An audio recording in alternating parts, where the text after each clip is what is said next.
Hello everybody, glad that you're back here at the Aikido Virtual Dojo channel. Today, Marcin and I will be exploring inclusion. Now this seems like a very strange topic, but in Aikido it's actually one of the principles, being able to include your partner, and we're going to show you one particular way that you can practice this. It's actually quite simple, even beginners can practice this. So let's take a look.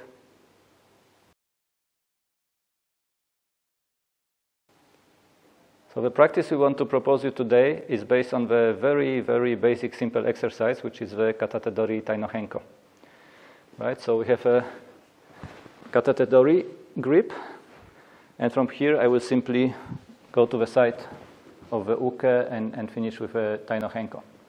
Now, what we want to look at specifically today, we want to do an exploration on the principle of inclusion. So how do we include our partner in the movement? And we will go step by step for this. So the first step is, I want to focus on the point where I will pivot, on the attack, on the place of physical contact. Okay, so there is the physical contact here, the physical touch. This is the point where I want to pivot to make the movement. So I focus here. I do it on the wrist. Okay, and you can see that it works. I mean, Durward is following it. He's getting a bit of balance. And I have a control of this position at the end. But this is a very, very, very basic way of doing it. And if he's attacking me, actually, it's difficult to imagine that there is just a wrist and nothing behind, okay? So I'm kind of denying what is behind the wrist, which is attacking me. I'm looking only at the wrist at this basic level. So the wrist doesn't come out of nowhere. There is something behind. And the next thing I can see behind the wrist is the forearm and the elbow. So this time, I will look at the elbow. I will try to include the elbow in my movement. So I don't only focus here, I'm not only focusing here on the pivot point on the wrist, but I'm actually, and it might help to look at the point where you want to focus your attention. Normally, where you look is where your attention goes. It helps, especially at the beginning, if you're not used to this kind of explorations. Okay, so let's include the elbow. I look at the elbow. Actually, I try to move the elbow here. And you might, okay, the position at the end is the same, but during the movement, you might have already noticed slight difference in Durward's movement. It was a bit bigger, it was a bit, he was taken a little bit more by this. But if you go to the next step, again, the elbow doesn't come out of space, out of nowhere, you know, there is nothing behind. There is something supporting the elbow.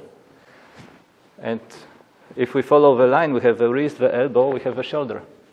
So this time, let's include the shoulder in the movement. Let's focus on the shoulder.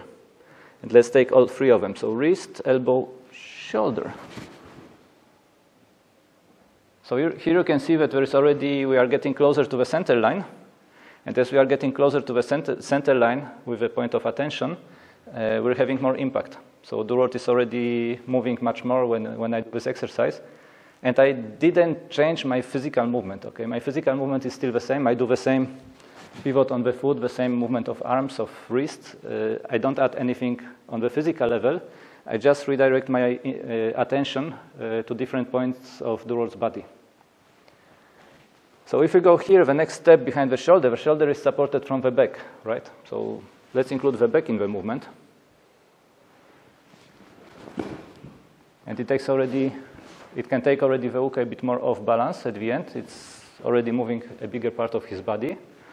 And we can continue like this, so I will not drag the video into a very, very long one. So let's go quickly through the next steps. The back is supported by the base, by the center, by the hips. So let's include the center, the hips here.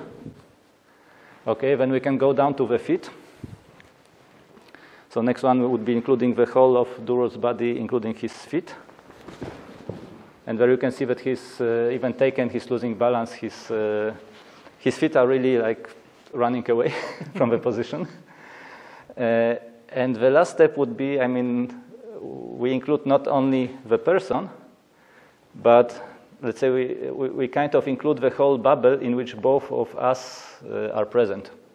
Okay, so we include the space around us, we include the ground, we include everything. And then we're getting bigger, right? The movement is getting a bit bigger, and we are... So this is really the level we're aiming at. This is what we would like to achieve in Aikido, is moving from this very tiny little physical, mechanical movement of a katate dori taino henko, getting to the place where you are you're just turning and it's done. Everything is included in the movement, and you don't even need to think about it. You don't need to control these mechanics. You just do it. So let us know how you feel about it, if you try it, how it works for you, and see you soon in another video.